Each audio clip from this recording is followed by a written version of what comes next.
Hello everyone, we're live at MHTV. Tonight we're talking about health and sustainability. We'd love it if you could join in. You can join in one of several ways. You can either join in over on Facebook by logging into the Unite MHNA page, liking the page, and then you'll see the stream there live. And there's a box for you to ask questions. We love to have questions, so do ask any questions. Alternatively, if you're on Twitter, just go into the MHTV hashtag page, and there you should hopefully find the list of tweets. And again, I'll be looking at that throughout. So if you've got any questions for our guests tonight, if you type them in there, and I'll feed them into the discussion. I'll hand you over to Nicky, who'll introduce herself and our guests. Thank you. Hello, everybody. Lovely to see you. Welcome to Green Health and Sustainability is our discussion tonight. Let's invite our guests to introduce themselves. So Anna, can you tell us a little bit about yourself?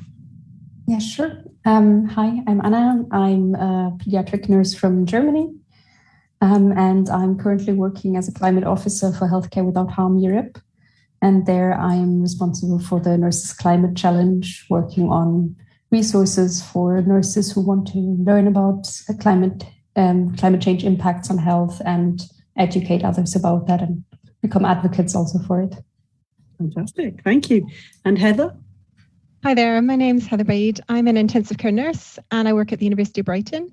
And my main job is leading the intensive care nursing education, but I've always been really interested in environmental issues and green health, and so I've been embedding it into my teaching for some time, and now starting to more formally do that through this movement around bringing planetary health and green health concepts into healthcare education.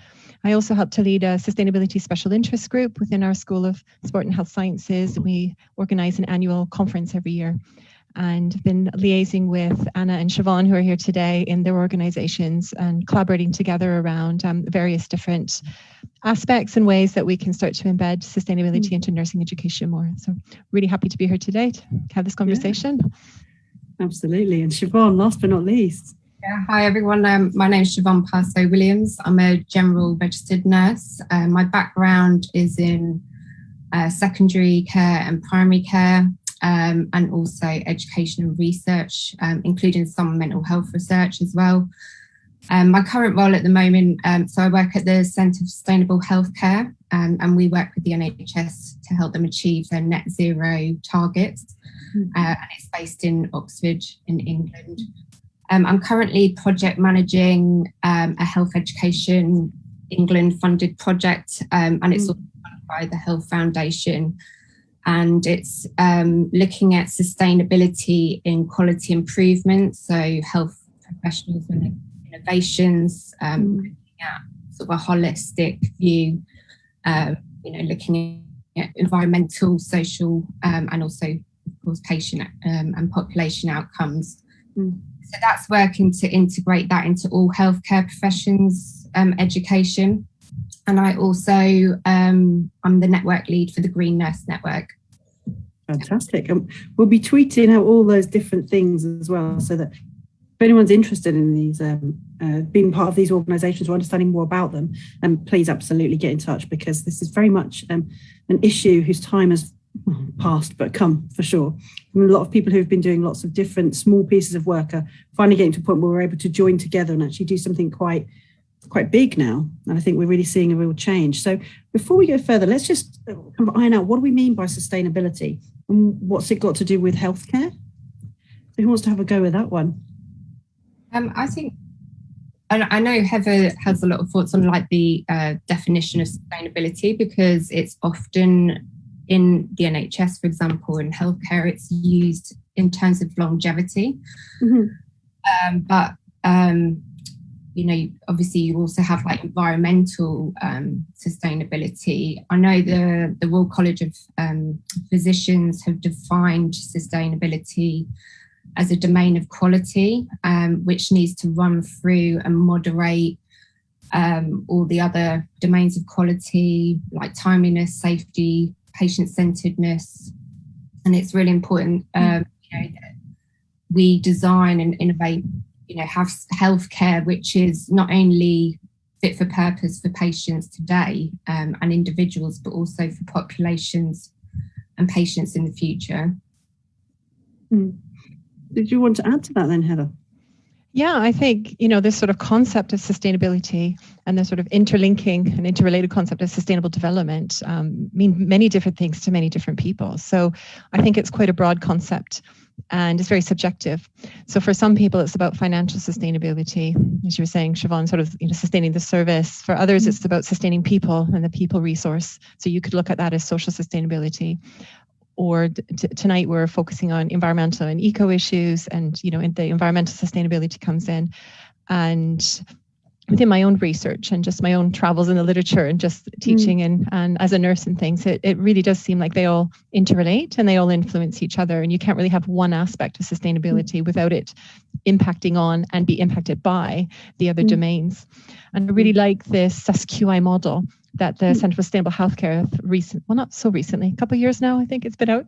And we've been using it as a suggested framework for students in university assignments, because sustainability fits with everything that we do. So if you look at quality healthcare, well, what is quality? How do you define that?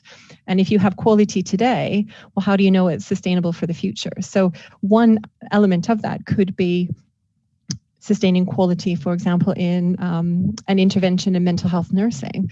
How is it sustainable? What's the financial resources that are needed? What are the environmental resources and the carbon footprint of that practice? And is there a way of being more efficient, more effective, more safe? And using that SQI model is a really good place to start. And I think for students looking at adding in analysis or depth to assignments and critical thinking, from personal experience, I think you can take that concept of sustainability and really apply it to anything that you're doing, and it just lifts the level of really whatever you're looking at. Other parts in mental health are, looking at things like, I know you had a previous podcast on social prescribing and green health, and looking at alternative ways of achieving quality health or quality health care, but through a way which is more sustainable. And another way I explain things to my students is that Goldilocks principle: not too much and not too little, but just right. So whatever that quality is, how can we achieve that with the minimum amount of resources, but not losing the quality, not cutting corners out, and the patient-centeredness and the patient and family needs first is another, I think, really important part of the ethos and philosophy. And the other side to the sort of coin and interlinking is about the climate crisis and the public health aspects. So as a healthcare service, we have a huge carbon footprint. It's, Anna will correct me if I'm wrong, the Healthcare Without Harm report, 4.4% of the total global net emissions. Like it comes out like the fifth largest. If it was a country, it'd be the fifth largest.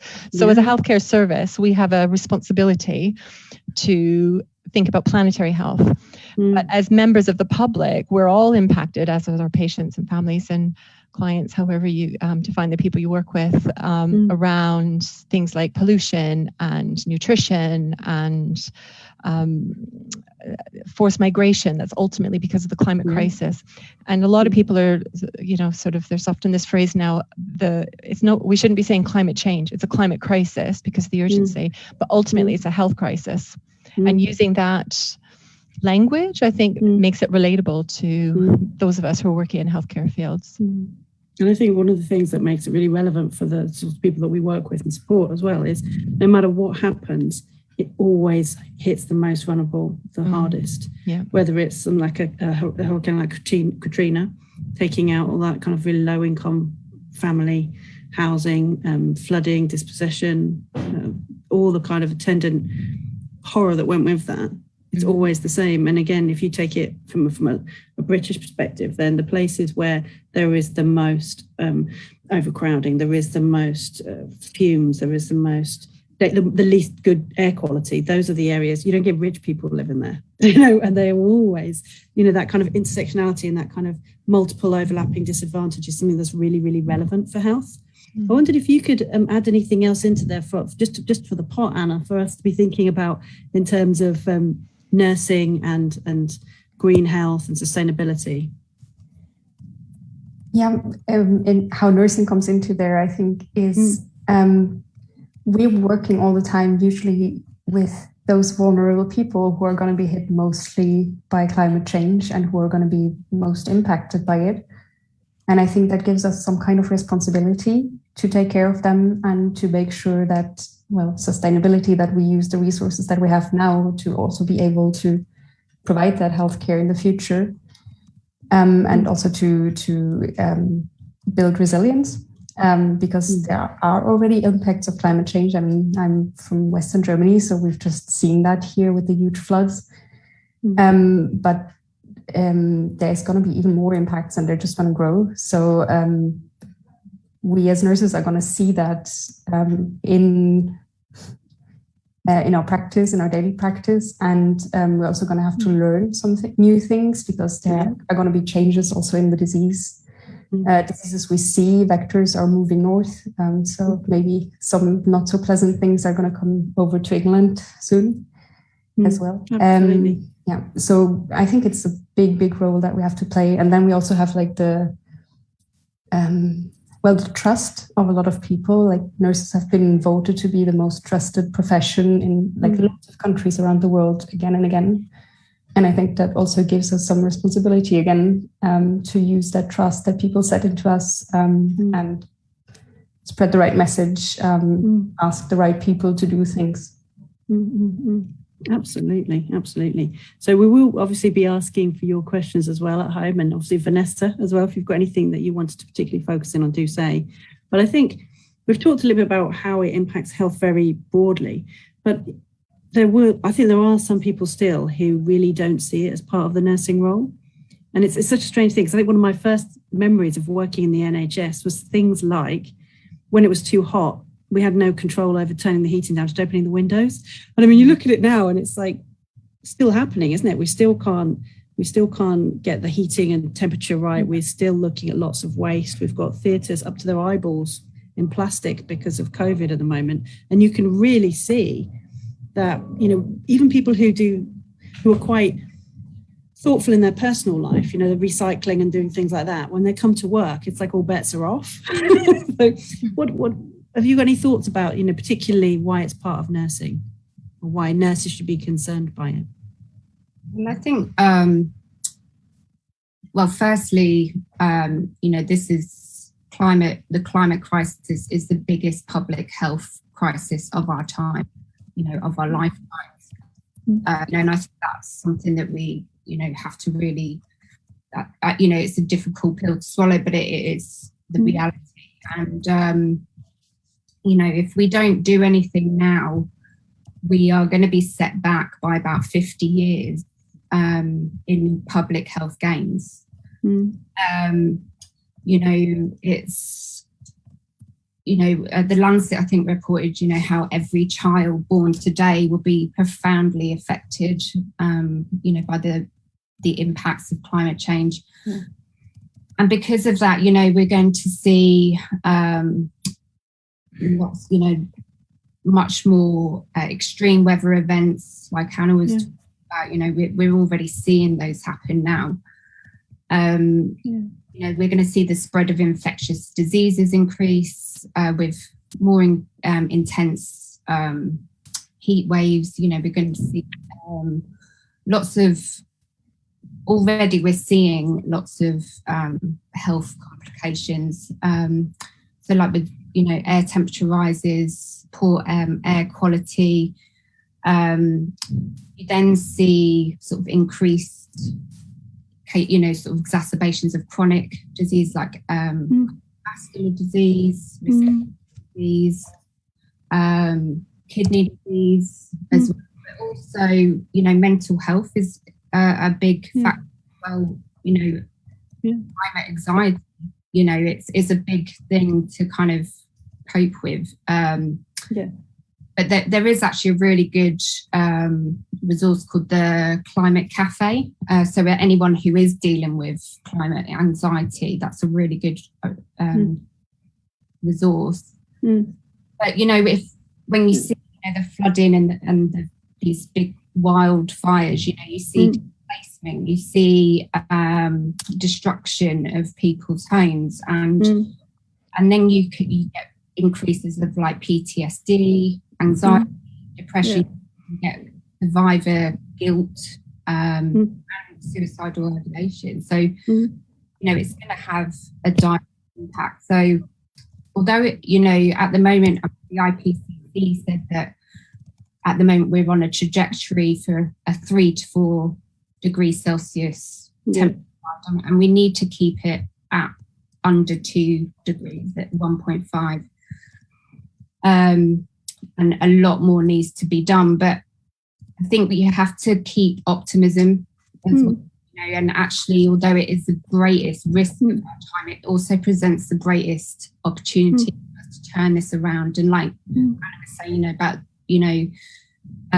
minority groups or the equality, we can work while trying to solve this. Those improve as well. So I think one of the things that I find a bit confusing, if you don't mind me just coming in there, is you've got the World Health Organization saying this is the biggest public health crisis of our time. You've even got people like the editor of The Lancet saying doctors have a moral duty to get involved in non-violent resistance. The nurses is just like, there's some very small pockets, but it doesn't feel like it's a broad discussion in our family of nursing. The RCN What's going on? Have a duty, as nurses, it's in the code, we have a duty of care to protect public health. It is our duty to do something about climate change. I think at the moment there isn't, we're trying to the NMC went out to consultation on their education standards recently, and we've tried to suggest that they include sustainable healthcare and how to, how nurses do that. I'll let the other add to that. Absolutely. Yeah. And I think what you're saying there is really important, Nicky. That's about explicit, transparent commitment. And there's a number of healthcare organizations, various Royal Colleges, or I know in my own field of intensive care, the British Association of Critical Care Nurses just did a declaration that climate crisis is a health crisis, and as an organization, we're pledging to try to do something about it. The Intensive Care Society is currently running a series on the climate crisis, etc. And I think within nursing, it is there. But I think as the biggest profession, and Anna will be able to expand on this further, I'm sure, with the Nurses Climate Challenge and the work that you're doing in Healthcare Without Harm Europe, that, there's power in numbers, and there's a lot of nurses. And so I think there's a voice there that we can use. And whether it's being explicit in learning outcomes of what we require all nursing schools, which the doctors have, OTs have, as far as I understand. I think there's something about sustainability within midwifery.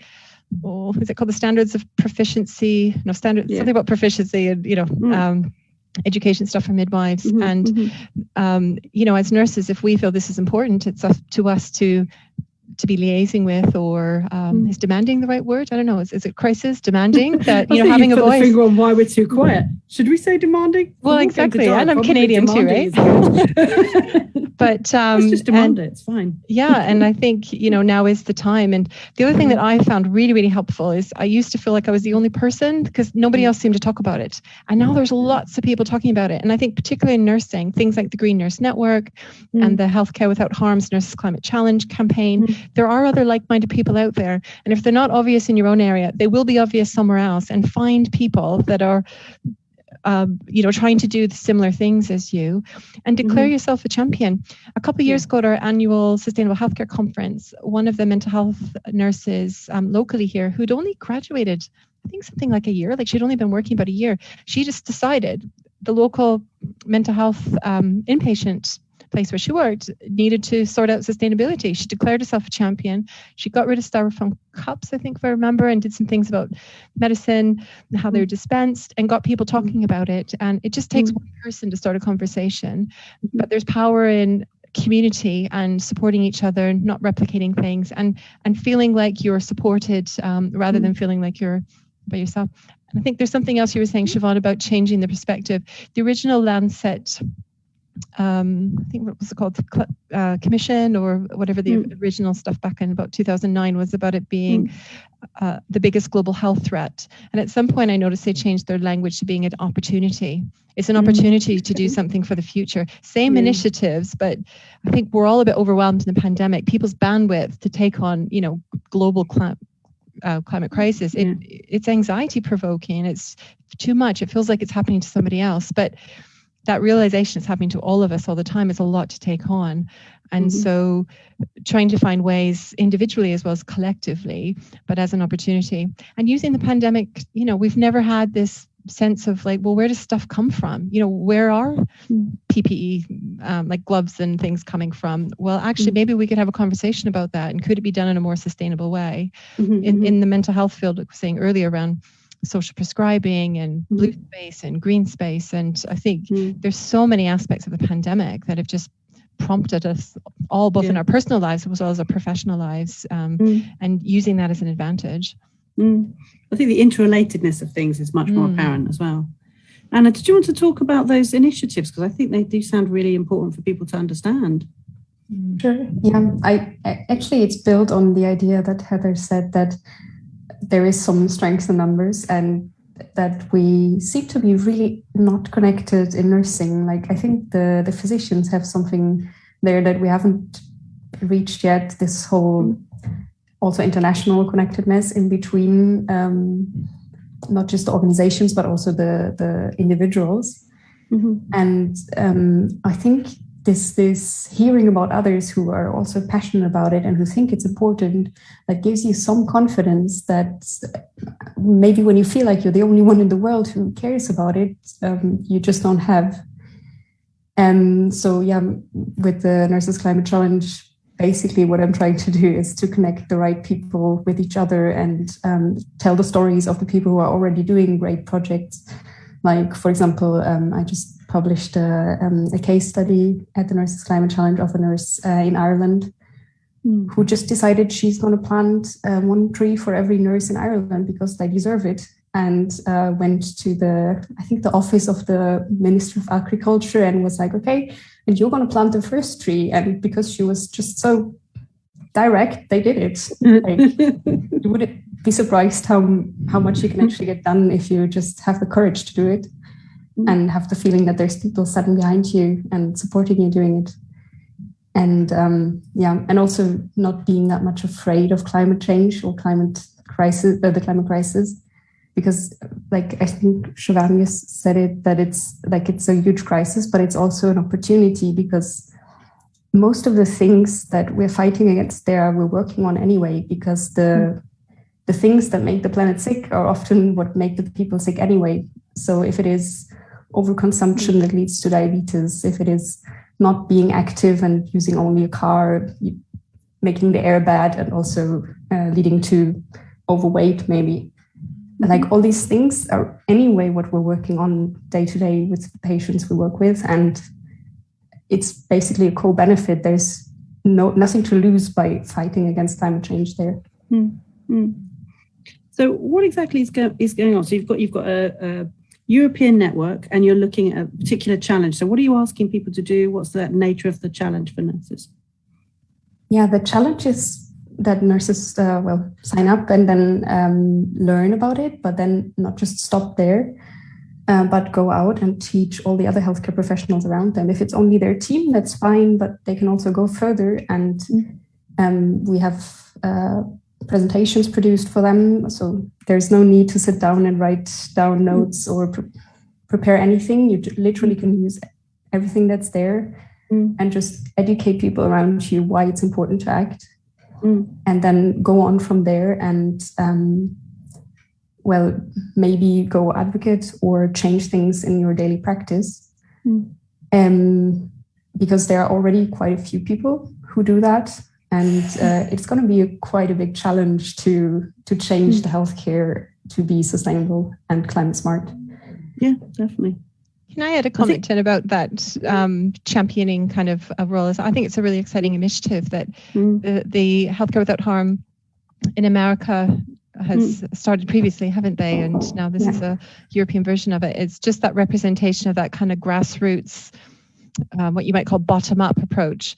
But from personal experience, sometimes if it's bottom up and you feel like you can't get anywhere and you're banging your head against the wall on policies, or sometimes you do need a bit of strategic top down as well. And when you're talking about the nurse going and speaking to was that the Minister of Agriculture or something, but whether it's your chief exec or your head of sustainability, your matron in mental health, your lead mental health, that sometimes you do need a bit of both, but oftentimes, and in England, and Wales now has a net zero equivalent, and I think Scotland is coming as well, and I'm not sure about in other countries and things, that the strategic documentation is there, but it's about connecting the two up together. And I think if it's all top down, it doesn't quite work. If it's all bottom up, it doesn't work. And ultimately, to be truly sustainable, like how do you sustain the sustainability? You need a bit of both.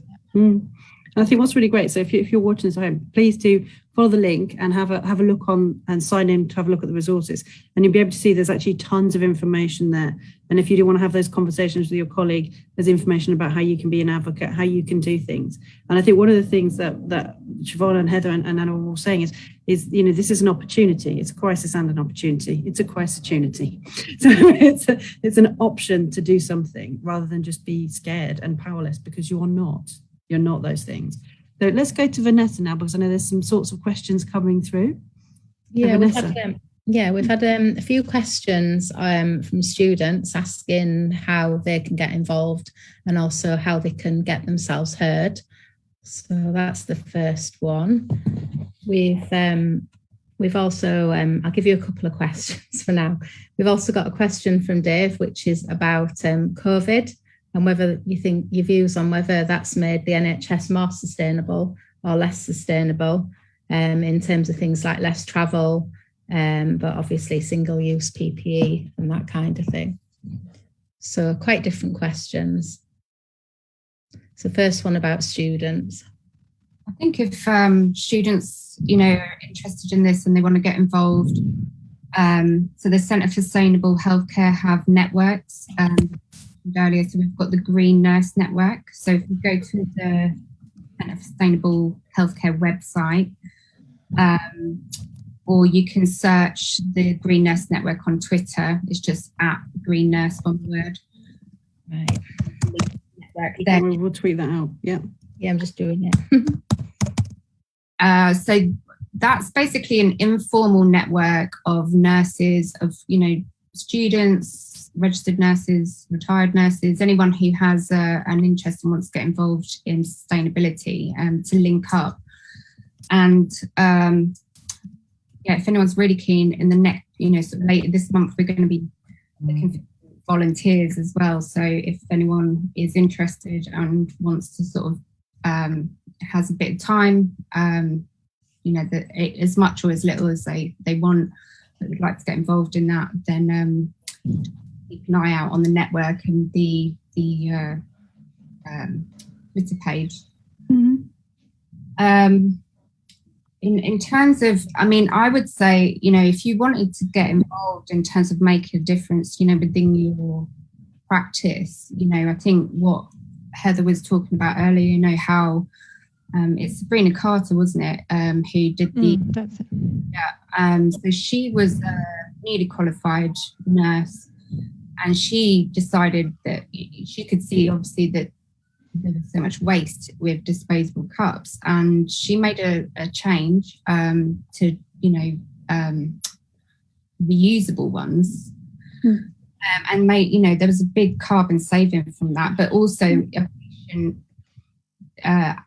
the outcomes for patients improved as well, because they're more sturdy for patients to hold when taking medication. But I think it really highlights that, you don't have to be a manager to be a leader in sustainability or anything, but, you can drive this, and you can find out each trust should have a green plan. So, you can find out who your sustainability leaders, ask them about their green plan and find out what's happening, because, there might already be stuff going on. And often the sustainability has sat within estates, and there's been a real disconnect between estates and clinicians traditionally, and still very much is, and culturally as well. But very often, in my experience, people in estates are really interested and would absolutely love the opportunity to speak with clinicians more, or people who are in charge of procurement, like the ordering of stuffs, people who are in charge of waste management. And I think another really useful way is starting a conversation with your procurement leads, your waste leads, and you'll probably find that they're really appreciative of having the connection. And there's some stuff there about sort of finding who else is interested and forming sort of coalitions. There's stuff there about you don't have to do everything as long as everybody does a bit of something. And then this idea about having kind of conversations, even if what you achieve is to bring it to a conversation across these kind of silos that we work in, that's already starting to make things a bit better. And I don't know if there's any educators listening today, or if this is being recorded in the future, or students that are part of conversations around placements, because I know placements are always a big topic in pre-registration nursing education or other healthcare professions. And one thing that we've been looking at is, are there places where students could have a clinical placement?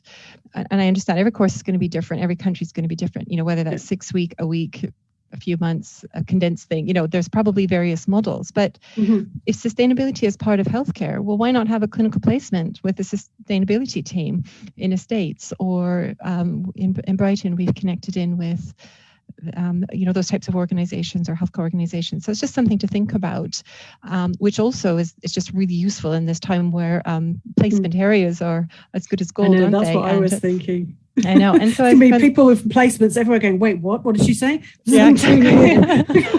And, as students, you might think like, oh, I don't have any control over that. Or you might be at the end of your studies, but it's just something to think about to bring up with your educator leads, or if there's any nursing lecturers looking for creative ways of finding nursing experience or healthcare experience if you're from other professions that, if this whole world of sustainability is becoming part of everything that we do, then it's not just the teaching of it, it's having the practice of it, and also being assessed on it. How are we being assessed on sustainability? Because if we're not assessing it, how do we know whether we're doing it within education? So just some education perspectives there.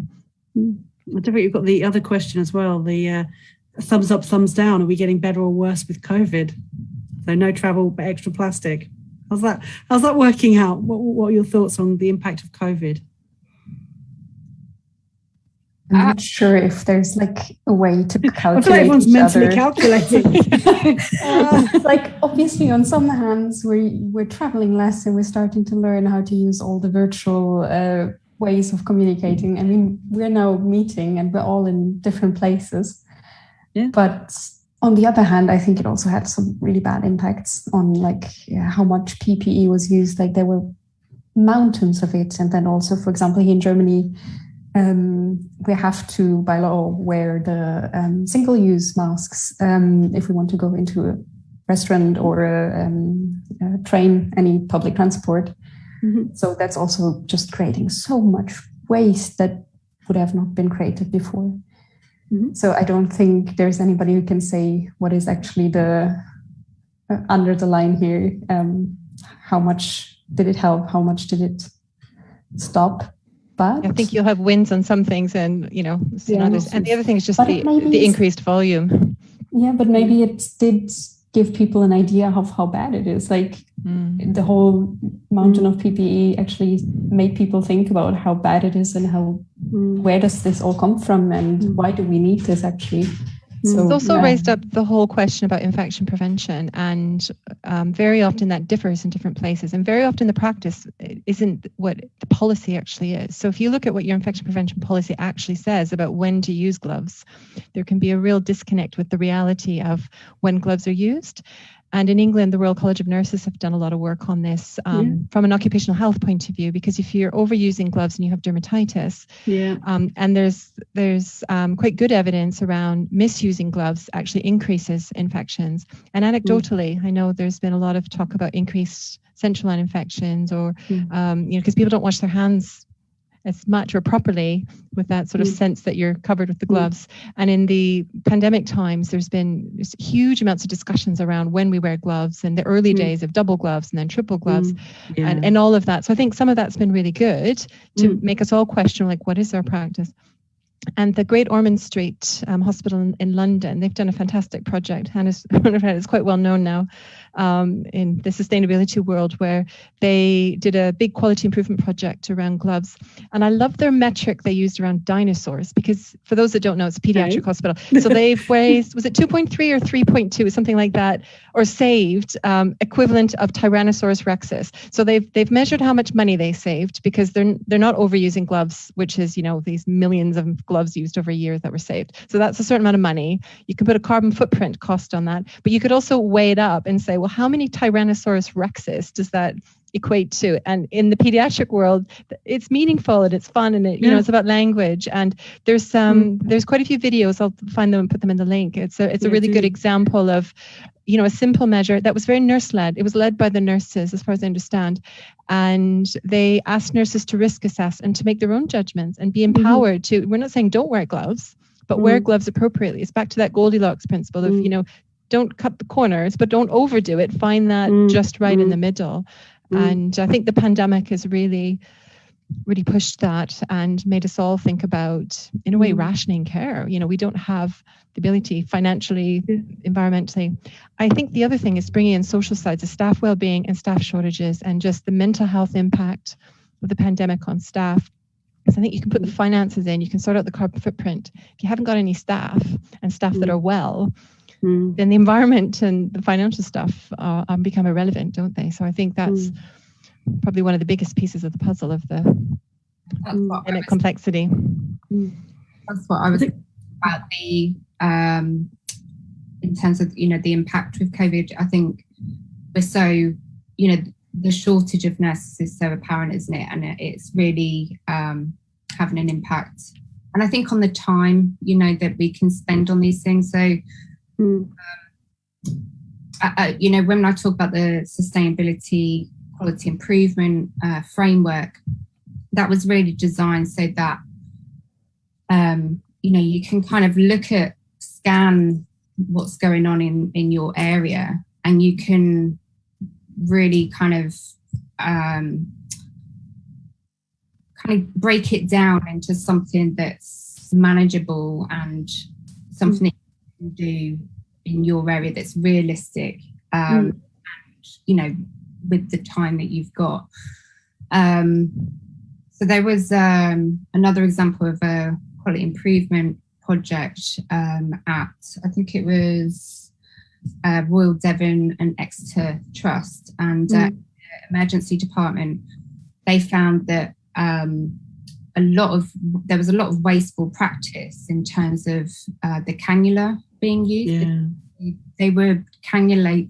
They discovered that a lot of patients were being cannulated just in case, and then they were never used. They weren't being used appropriately. I think it was like half of them that were being put in triage. So they hypothesized, that this was kind of a waste of resources, a waste of staff time, and not only that, the impact on patients, comfort, and also a risk of infection control, which is totally unnecessary. So they designed a think before you cannulate education campaign, and just educated everyone in their department about, thinking about why they were doing it and what was needed. And so they calculated what they were using, how many cannulas and the bionectars, because obviously, it's not just the cannulas, you've got the dressing, you've got to clean it first, you've got the gloves, the PPE, the masks and everything now. And then if it wasn't being used, but they measured everything before. And they measured it afterwards as part of the improvement project. And they actually say they calculated that they made a saving of £30,000 a year just by that's by not sticking needles in people they didn't need to stick.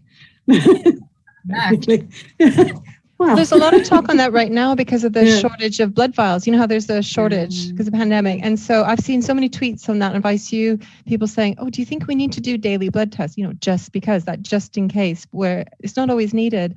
And the other campaign, I've just put that in the chat function for somebody to share on the social media links. The Choosing Wisely campaign, if you've not seen that before, it's about choosing wisely, and it's I think it's an international thing, but there's a UK equivalent. And I've not looked up the mental health side, but I think there's sort of subsections or specialities within that around encouraging healthcare professionals to think about and be responsible and be stewards in the resources that we use.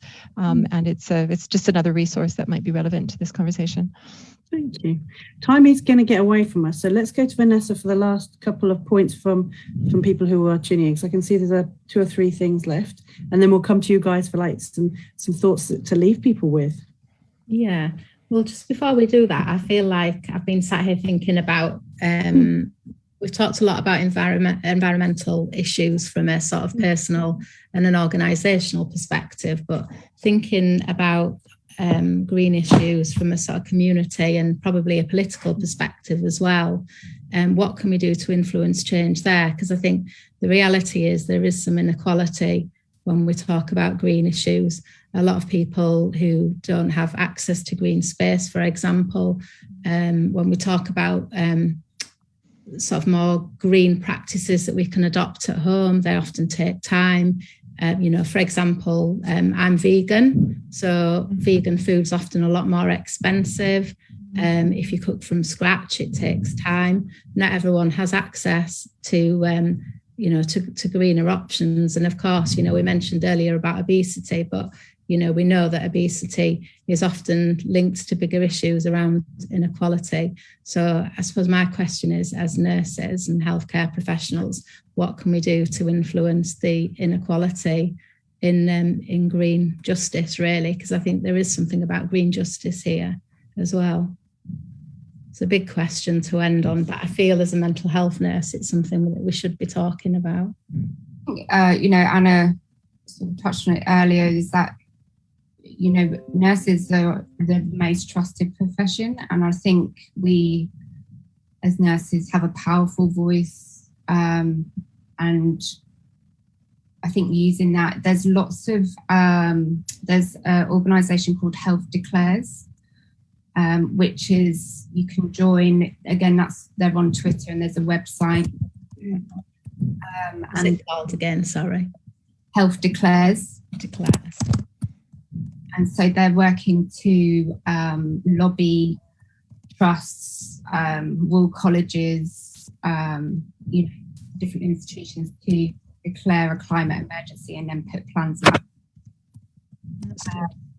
There's also lots of grassroots movements that you can go part with, and like the Green Nurse Network, and we've got COP26 coming up as well.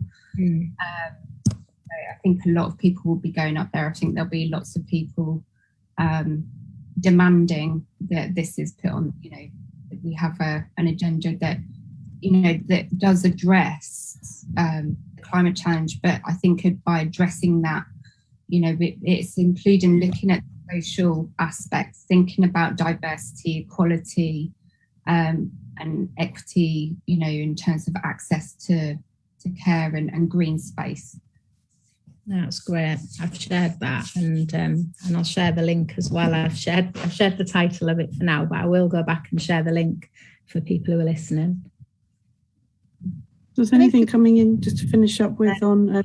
Have a quick look, see if we've missed anything.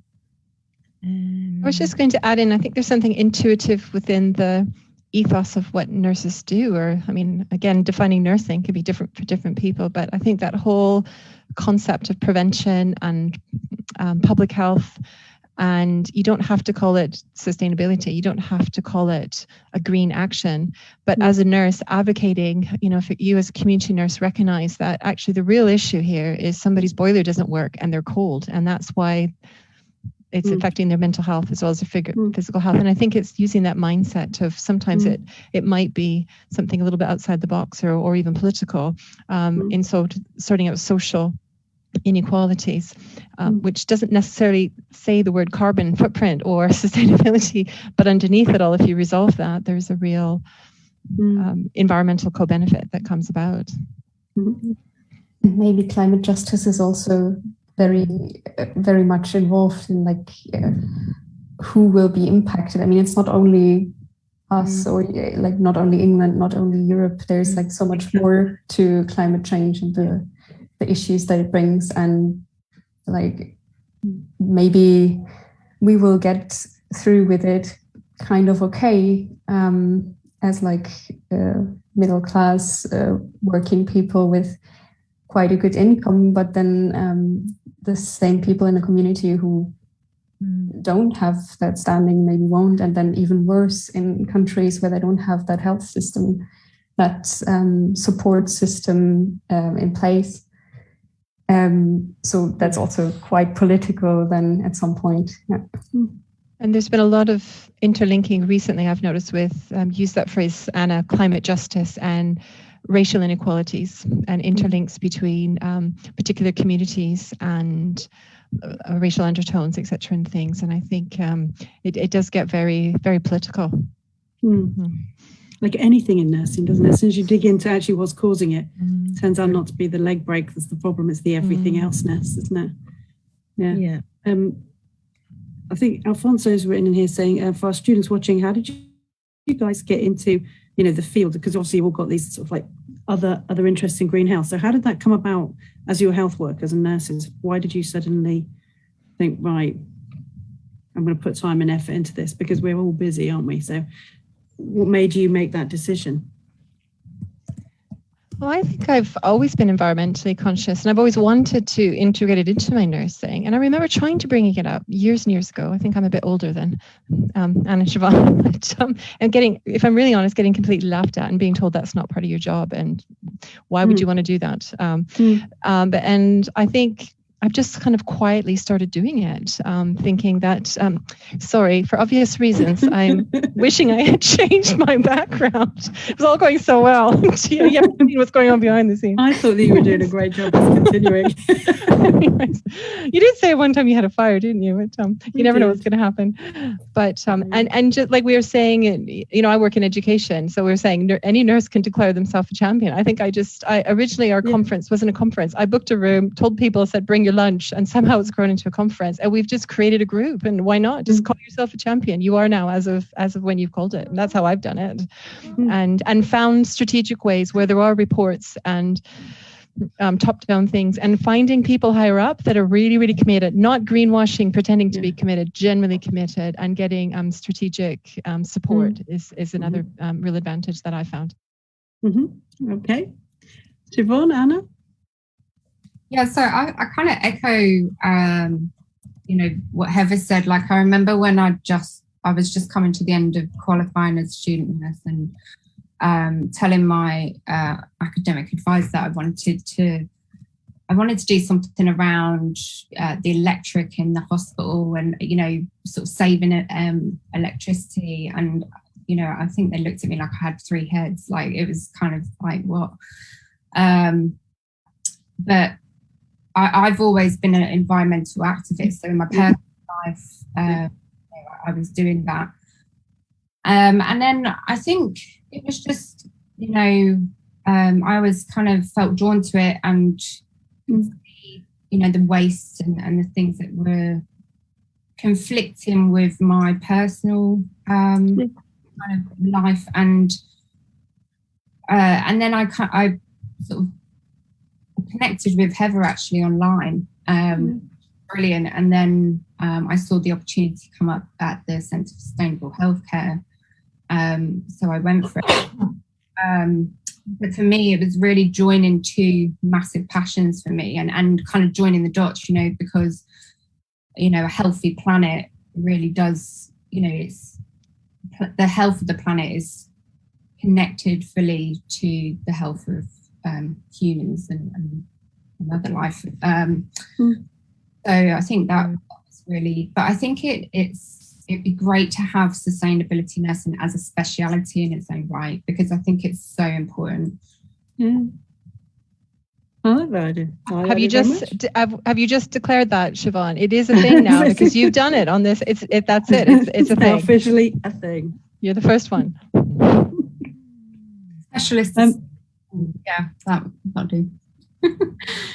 Anna, how did you come to focus on this area? come a bit from a different angle, I think, because I come more from the climate justice side, I guess. Mm-hmm. I studied nursing in Germany, but I worked in, well, actually not as a full registered nurse yet, but for a year in Uganda, and also then as a registered nurse in Greece in the refugee camps. And just, well, I was shocked how much impact all these things have on people in other places and who don't have these support systems, like in like a university clinic in Germany, where I was working before. And well, went then on to study international relations. So I have a degree in international relations. Thinking that, oh, if I know about politics, maybe I can solve that issue. Well, turns out it was quite more complicated than I thought. Yeah. Got then involved a lot with Extinction Rebellion as a student representative, and yeah, try to bring all those things together basically with healthcare without harm in my work here. Thank you for that. That's really, I think it's really helpful for people to understand. I think one of the brilliant things about nursing is you can combine your personal and professional passions, and they actually just strengthen each other. And I think that's so exciting. It's one of the most amazing bits about this type of work. I was just having a quick chat with Vanessa then as we were listening to what you're saying, and there's been a lot more activity online, so we're going to have to, I think, come back to some of that offline. So if you've asked questions or anything, please don't think we're ignoring you. It's just that we're running quite long tonight on tonight's episode, so we'll come round everybody and have just any summing up. So we'll go to Vanessa first. Yeah, just to reiterate what Nicky said, really, we will have a look on Twitter, Facebook, response to any questions that we've missed. If our guests get chance, if you could have a look on Twitter as well and Facebook and see if there's anything that you could maybe answer that way, just to miss people's questions. But we've suddenly got an influx towards the end of the conversation, unfortunately. Some indication that we need to come back, because I don't think we can fully discuss it and give it justice, can we, in 45 minutes? So but yeah, for me, it's been a really interesting introductory chat to the topic, and it'd be great to come back to it, I think, as well, and maybe pick up on some of the individual themes that we've talked about, because I think there's lots of themes that we could maybe talk about as separate chats in themselves. Perhaps that would be a way forward. So it's an invitation to come back if you're interested, and thank you to our guests. Absolutely. Are there any last thoughts from you, Anna, that you wanted to share? Well, any last thoughts? I'd love to see some of the people who listen today in the Nurses Climate Challenge, and I hope to, maybe meet them all at some point, either by them sending in their own case studies of projects, maybe inspired by what we've said today. That would be lovely. Heather? I was just going to suggest if everybody goes and finds either one new person or one more person, if you already have people in your learning group in your local areas who's interested in this, and use that as just one small thing we can all do to increase our own networks of people around us. And if you can't find anybody, look on Twitter. If you can't find anybody there, the Green Nurse, or join the Green Nurse Network anyways. There will be somebody out there, but just as a turning this into a positive, thinking optimistically, and find somebody else who can be optimistic with you and make some small changes. Like you said, Nicky, lots of people doing small things is far better than one person trying to do everything. Yeah. And Siobhan, you have the last words. What will you leave us with? No pressure. Definitely join the Green Nurse Network. We'll be doing some meetings as well, which people can join into later in the year. I would really urge people, if they've got any, innovative ideas or would like to think about some ideas that they could put into practice, to check out susqi.org. It's full of resources. So there's, for students who are doing any service improvement projects or quality improvement projects, there's everything on there. If there's any nurse educators, we're going to have a brand new educator pack on there from the 22nd of September. And we also have a teaching susqi course which is on the 8th of December, which is at a discount rate for educators to come to. And there's, like I say, an educator pack ready for you. I would just say to the students and nurses, that you don't have to be a manager to be a leader. Small changes can make big differences. And I would just like to say, sort of drawing on the sort of nurses climate challenge with educating our colleagues, and what the SUSQI education project's doing is Nelson Mandela's quote, which is, education is the most powerful weapon which you can use to change the world. Definitely. I think that's a great place for us to finish up then. Absolutely. So thank you very much for our fantastic guests who've come from all over to join us tonight and talk about this really important and inspiring and interesting and worrying and important topic. And if you want to get involved, please do follow those links, and we'll see you back for our next episode. So thank you very much, everybody. Good night. Good night. Thank you. Bye.